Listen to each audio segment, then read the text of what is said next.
All right, let's talk about a real head-scratcher, a story about one of the most common animals on the planet and how it managed to become both a complete disaster and an environmental miracle. You're not going to believe this one. So, picture this. On one side of the world, in Australia, you've got a staggering 200 million rabbits running wild. They're considered a national pest, causing just unbelievable destruction. But then you hop over to China, and they've actually imported over 4 million rabbits. And they don't see them as pests, they see them as saviors. So what gives? How can the exact same animal be a villain in one story and the hero in another? That's the mystery we're going to unravel today. And to do that, we have to go to a place that was once called the Sea of Death. Yeah, our story begins in China's Kubuchi Desert. And for decades, this place was a relentless, ever-expanding nightmare of sand. The enemy here wasn't some creature. It was a process, an unstoppable force of nature. That process is called desertification, and it's pretty much exactly what it sounds like. Imagine a green, living landscape just getting eaten by sand. Fertile land, gone. Swallow it up by an expanding desert. And the Kabuki was an expert at it. The sheer scale of it is just hard to wrap your head around. Every single year, another 500,000 acres of good, farmable land vanished under the sand. That's an insane amount of earth just disappearing, year after year after year. And it's not like they weren't trying to stop it. Oh, they tried. For decades, China threw everything they had at this problem. They set up sand control stations back in the 50s. They launched these massive tree planting campaigns in the 60s. But by the 1980s, nothing. The desert just kept on coming. The whole situation felt completely hopeless, until one guy showed up with an idea that everyone thought was crazy. And this is where things get really interesting. Because the solution didn't come from some big government program. It came from a local entrepreneur who was willing to take a massive and would seem like a totally foolish risk. This guy's name was Wang Wenbiao. And his plan sounded simple, maybe too simple. He started planting willow trees right in the sand. But these were a special kind of willow, with roots that could dig down an incredible 300 feet to find water. The hope was that these roots could finally act like an anchor and hold the shifting sands in place. So, what did people think? Well, they thought he was nuts. I mean, the community literally laughed at him.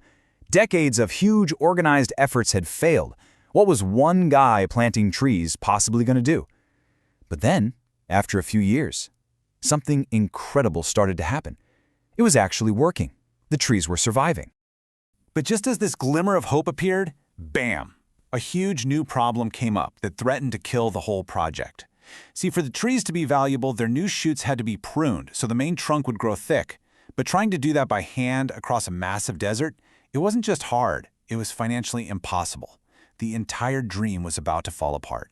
And this, right here, is the moment the story goes from interesting to absolutely amazing.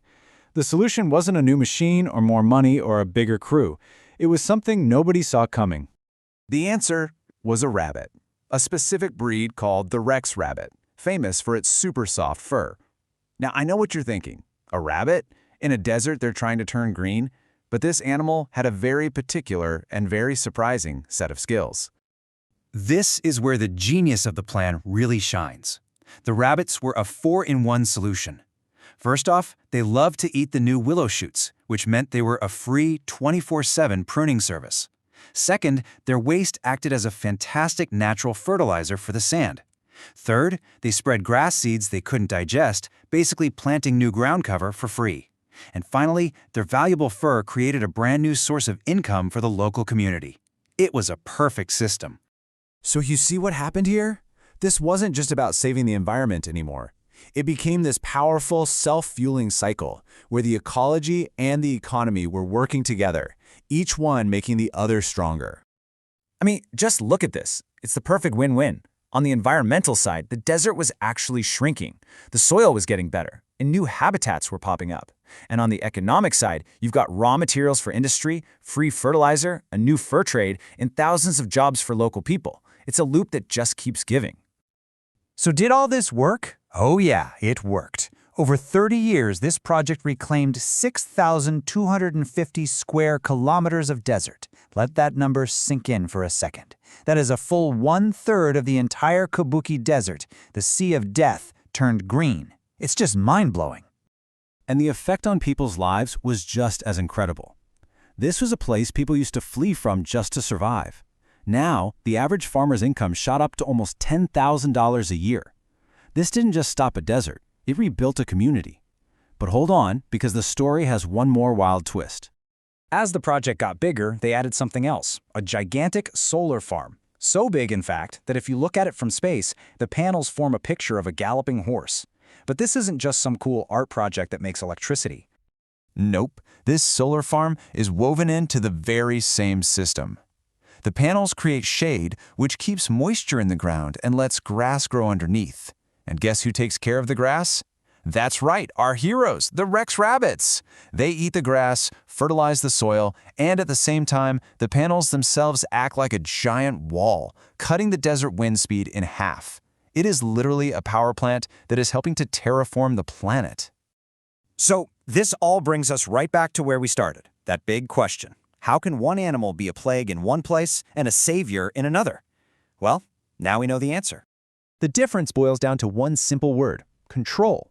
In Australia, the rabbits are an invasive species, running wild, causing chaos in an environment that has no defense against them. But in China, the rabbits aren't wild. They're a key part of a carefully designed system.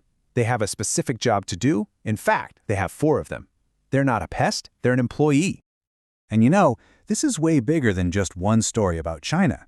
This matters to all of us.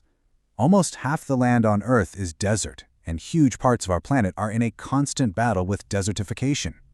What happened in Kubuchi could be a blueprint for the whole world. I think the lesson here is incredibly powerful, and honestly, really hopeful. It shows that if we get creative, and if we decide to work with nature instead of just fighting against it, even the harshest places on Earth can be healed. A sea of death can literally become a garden of life. So it leaves you with a pretty big thought, right? In this story, the rabbit was seen as a liability, a problem to be solved. But by completely rethinking the system, it became the most important asset. So the real question is, what other huge, scary problems are we looking at all wrong? What other liabilities are just waiting to be turned into our greatest strengths?